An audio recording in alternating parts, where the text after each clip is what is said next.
Hello everyone, this is Gene. I'm back with another video. This is obviously my video about the Star Trek Lower Decks. So the first thing that I want to do is, first as always, welcome everybody back to the channel, whether you're new or whether you've been here from the beginning. Welcome. I hope that you continue to enjoy the content. So I'm going to address two things with this video. One are my thoughts about CBS hiding the like to dislike bar and removing the comment section on their video and potentially trying to silence critics, such as Anna, that Star Wars girl, who said in one of her videos recently that CBS had blocked her video, right, from going, or rather blocked it worldwide, I should say, and then give my opinion on the trailer itself. So let's get into it. The first part. Now, I want to be clear. I initially wasn't going to cover this because I honestly don't care about modern day Star Trek.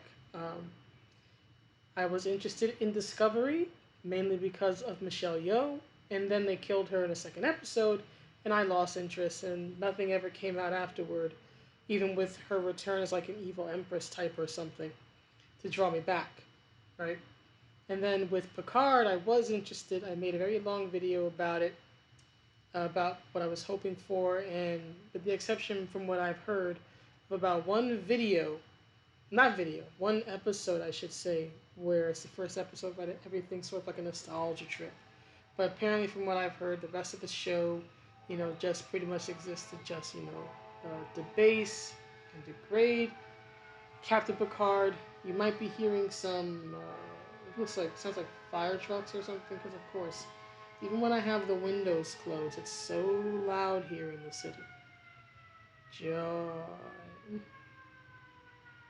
Anyhow, I heard nothing positive about Picard afterward. From what little bit I've seen of it, nothing that would draw me in. So I've come to the very sad conclusion.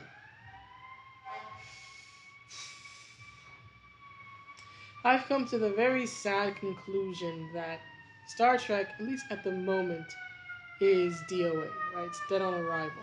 And I had no particular hopes for the Lower Decks TV show, right? I like animated shows. I prefer animation, generally speaking, over live action. But I had no hope for this, and the trailer didn't exactly impress me. Now you may be thinking, well, if you don't care about Star Trek currently, why did you make a video? Well, similar to The Last of Us 2, I made a video, or I'm making a video, I should say, not because of the work itself. Can these damn trucks just pass on by already?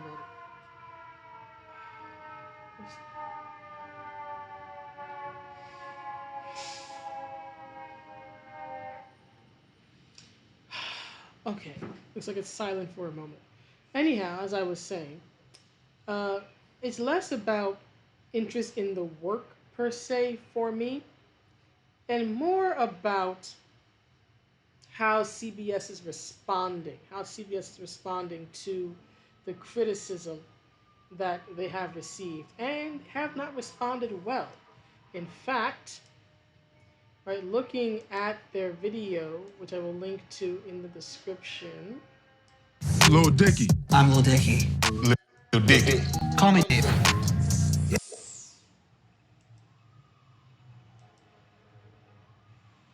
I hate ads. Anyhow, right, currently looking at the Lower Decks, the video itself. I'm looking at the video trailer itself at the moment. And the video has over 5.7 million views, right? So well over 5 million views. CBS All Access only has a little over 200,000 subscribers, yet this video has got over 5 million views. So I think you can say it's gone viral. But they've hidden the like to dislike ratio, which of course means that they're being royally ratioed, right? And they've turned off the comments. I am not happy at all that they have turned off the comments. When you turn off the comments, right? In my opinion, especially when you're CBS, right? When you're CBS and you are in control of Star Trek, right? this piece of Americana, right? American television um, royalty and history, right? Something iconic. And when you basically shut people out by closing off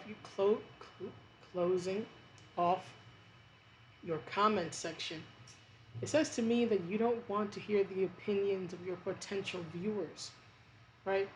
Of Star Trek fans, such as myself, of people who maybe are a fan of this particular style of animation, of people who maybe find interest in the humor. I don't know why, but you know, there's no accounting for taste, as the saying goes. Right? So there are so many people who, for different reasons, right, might be interested in this show and might want to express that interest or express their dismay or anything else. And CBS has taken that from them. Let's assume every view, right? This isn't the truth, of course, but let's assume for a moment that every view, right, is one individual person, right? This video, this Lower Decks trailer from CBS All Access has over 5.7 million views. So let's assume each view is an individual person. So that's over 5.7 million people who could potentially be your audience.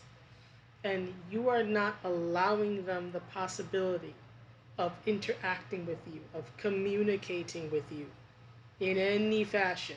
The only way that they can express their opinion is to either click the like or dislike button, because even though it won't show you the number of likes or dislikes, you can still click the button. I click dislike because I don't like that they turn the comment section off. And I don't like the trailer, but I really don't like the fact that they turn the comment section off. Right? And more importantly, right, 5 million people are not going to take time out of their day. A few will, but 5 million people are not going to take time out of their day, like I am at this moment, to make a video and to voice their displeasure. So CBS has basically taken away the ability for millions of people, right? For the potential, I should say, because millions of people weren't actually going to leave them comments, right? Maybe a few thousand, but not hundreds of, not millions of people, right? But still, there's the potential, right, for people to leave a comment in the same, whether they like it or hate it or somewhere in the middle. And when you close down the comment section, you take that away. And in my opinion, for creative work, especially creative work that you post on something like YouTube, you need that feedback. How are you going to know whether people like it or dislike it, how people are responding to it, if you don't get that feedback, right? So this tells me that they're afraid of negative feedback, because naturally they wouldn't do this if it were being well received initially. They're doing this because they can't handle negative criticism, which is something I don't understand, because you're in a creative medium. This is a creative field. You're gonna get negative feedback on occasion. Sometimes it's just, sometimes it's unjust, right? But it's gonna happen.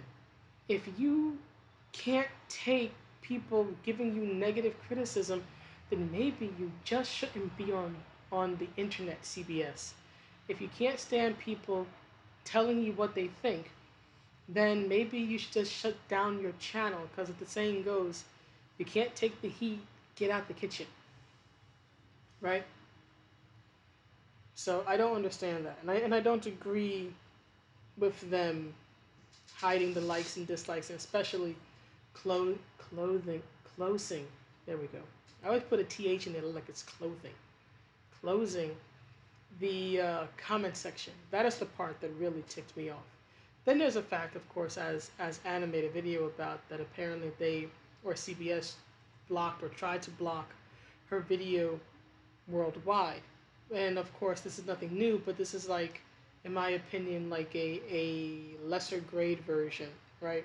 Kind of like the Happy Meal version of what Naughty Dog and Sony did with Last of Us 2. I can talk, I swear. When it came to its critics, right? How they lashed out against people who were criticizing them, not people who were speaking positively about them, but people who were criticizing them. As the saying goes, and I think it's from Game of Thrones, right? But as the saying goes, if you have to cut out a man's tongue, it doesn't prove that he's a liar. It proves that you're afraid of what he might say. So there's my opinion on that. In short, I hate it. I don't like the fact that they're silencing people either through taking away the comment section, hiding the like and dislikes, or going after content creators such as Anna and trying to get them blocked worldwide or otherwise take actions that are going to make them think twice about making videos. Another reason why just in general you shouldn't do this is because of what's called the Streisand effect, right? The more you try to silence people, the more they're going to speak up and speak out, and the very thing you were trying to suppress is going to rise and become much bigger than what you can handle. So there's that. There's part one. Here's part two. This trailer is dumb. I feel dumber for have watching it, for have watched it, for having watched it. I should say. See what's happening to me? I'm going dumber talking about this. But here's the thing. Take a look at the time, right? 2 minutes 15 seconds for a trailer. That's a lot of time, right? And yet this trailer, at least in my opinion, told me absolutely nothing about this show. I don't know who the lead character is. I'm assuming it's the purple haired naked man here, right? I don't know who the hell this chick is. There's some older looking black lady with dreads. Maybe she's the captain. Maybe she's a mentor character. I don't know. But that's the problem. I don't know. You don't even learn the characters' names in this trailer. Star Trek works best when it's an ensemble cast and every main character has an established role. You know what archetype they fit into, what their role is, what they represent, right? Kirk is the captain, Bones is the emotional doctor, Spock is the supposedly unemotional, you know, alien man, right? They represent like the id, the ego, and the superego, and all this other stuff, right? Or you look at Next Generation, right? Picard is the captain, Riker is number one, right? He's the right hand of the captain. He's sort of like the Kirk character, the the the Kirk of uh, Next Generation, right? Then you have your foreign alien character in Worf, right? Who's the warrior guy? He's the head of security, right? Then you have your sort of like Spock character, or sort of like an inverse of Spock, with Commander Data, right? He's a robot, but he wants to be human. You have your emotional doctor in either Dr. Crusher or Dr. Polanski, right? These certain roles sort of repeat themselves across the shows, right? You get DS9, for example, right? Your sort of grumpy stoic character is Odo, and he's also an alien, right? Your sort of fiery right hand is Kira. Then you have the captain in Cisco, and then you have Worf again later on, right? And then you have Dax, right? And she's kind of like the Spock, but she's also uh, a bit of a wild child, right? She's a very interesting character, right? But everybody has their firmly established roles, right?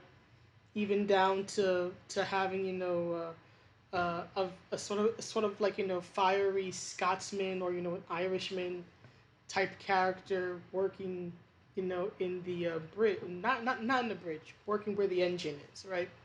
Whether it's Mr. Scott, whether it's Chief O'Brien, or later on when you on Voyager, where you have Belana Torres, right? You have you sort of like fiery character, your emotional character, and they're working on the engines, right? These roles are sometimes tweaked with, sometimes played around with, but generally speaking, they're recognizable. You know what each character is and what they represent and what they're supposed to do. They're familiar. You go, okay, I know what to expect from this one. I know what to expect from that one. Here, nobody in this trailer, at least, and again, 2 minutes. That's forever in a trailer. This is over 2 minutes long. No one's role is defined. No one's even given a name, for crying out loud. So that really infuriates me. Number two is this art style. I am so tired of this art style. It is too plain. It is too simple. Maybe it's easier. I can't even say it's like easier to animate because the animation doesn't look all that great. I don't mean like the actual drawing of the art style, but like the animation, like the way characters move and all that stuff. None of that looks particularly exceptional in my opinion, right? So I don't understand the point of this art style. If going simpler in the art is meant to make the animation easier, right? Make how characters move and how expressive their faces are and all that. If that's meant to make that part better, then why the hell isn't it better? I've seen kids in kindergarten who can draw better than this. This, in my opinion, is just cheap and lazy, or maybe it's one of those things where it has to be very expensive to be this damn cheap looking, right? So there's that. Okay, so we have all that. I'm not a fan of this art style, and then the humor. First of all, this, in my opinion, at least from what's shown in the trailer, is just such sophomoric humor. Ooh, he thinks he's sexy. He's trying to psych himself up. Oh, she walks into the room. He's naked. They scream. Ah! This is not funny. Here's the thing about Star Trek. It's never been humorous. Yes, it has comedic moments. Yeah. But it's always been a fairly serious show about war and society and intergalactic politics and diplomacy and the interpersonal and oftentimes intergalactic conflicts, right? Old and new, between characters and between peoples. But did they think that the Bajoran occupation by the Cardassians in DS9 was funny? Is the tension between the Klingons and the humans in the original series funny? Is the tension between the humans and the Vulcans in Enterprise funny? I never found any of this funny. It's never been funny. It's been hopeful. It's been an exploration of the human condition in a very inhuman world and society, right? In space, but it still shows just how human we are, right? That even when things are supposedly perfect, we're still imperfect, right?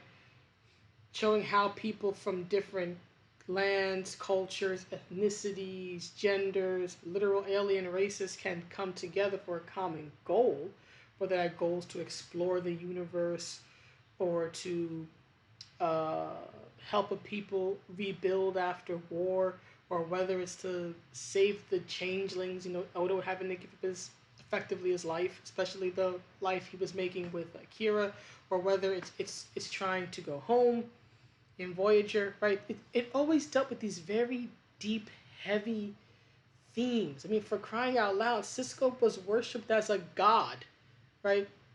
The Bajorans, including Kira, think of view him as the emissary. They basically view him the way many humans today view Jesus. That's not funny. There's nothing humorous about that. Yes, Star Trek had its comedic moments. For example, one that always stands out in my mind is when Seven of Nine gets drunk off of like one glass of like synthetic champagne, right? But what makes it funny is that it's happening to the most stoic character on the show, right? It's either her or Tuvok, right? That's what makes it funny.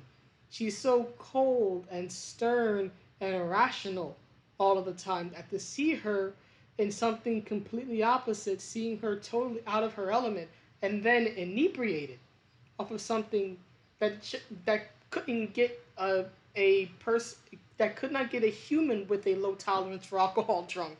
To see her getting drunk off of it, that's what makes it funny. It's so odd and unexpected and absurd. It's a nice break from reality, from what we usually expect from Seven of Nine. But it doesn't stay that way. It's not as if her character for the rest of the series was the funny drunk blonde chick.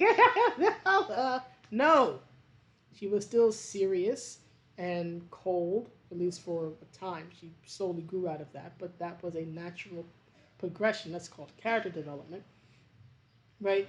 But those type of scenes with her were very few and far between, and that's what made them funny, and that's what made them work, because it was so alien to a character like Seven. But again, Voyager or even Enterprise, and I hated Enterprise with a passion, they never relied on humor because they were not comedic shows. Having comedic moments doesn't mean you're a comedic show. Same way, having tragic moments doesn't mean that the show's automatically a tragedy. What works with shows like Star Trek is that they're fairly serious, but they have moments of heartbreak and moments that are heartwarming and moments of levity and moments of awesomeness, right? Great victories and terrible defeats, and that's what makes it interesting. It's this different mix of all these different things coming together. It's not that it's just focused on being funny all the time or sad all the time or action oriented all the time. It knows when to do these things and when to not do them. And it seems like Lower Decks is trying to lead with comedy, which is its first mistake, in my opinion. And its second mistake is that it's leading with bad comedy. I like to laugh, believe it or not. I like something to make me laugh, but dear God, this didn't make me laugh. This made me cringe. I pretty much look like this lady here in this image. Yes, please, no, you, take it away. 2 minutes of this. 2 minutes. That's forever in a trailer. And instead of actually telling us something about the show, about the characters, about their mission, it's just, look at these wacky hijinks. No, no, no, no, no, no. This is not Star Trek. This is not worth your time, in my personal opinion. If this is a snippet, if this is a snapshot of what this show is going to be about, dear God, save your time, save your brain cells, save your hairline, save yourself. This is not worth the time at all. This isn't worth the damn 22 minutes I've been talking about it. My video is what, 10 times? Math is not my subject, but it's like 10 times or so longer than this damn trailer is. It's disgusting. It's disgusting, and it's an insult to my intelligence, and I don't like it when my intelligence is insulted. Anyhow,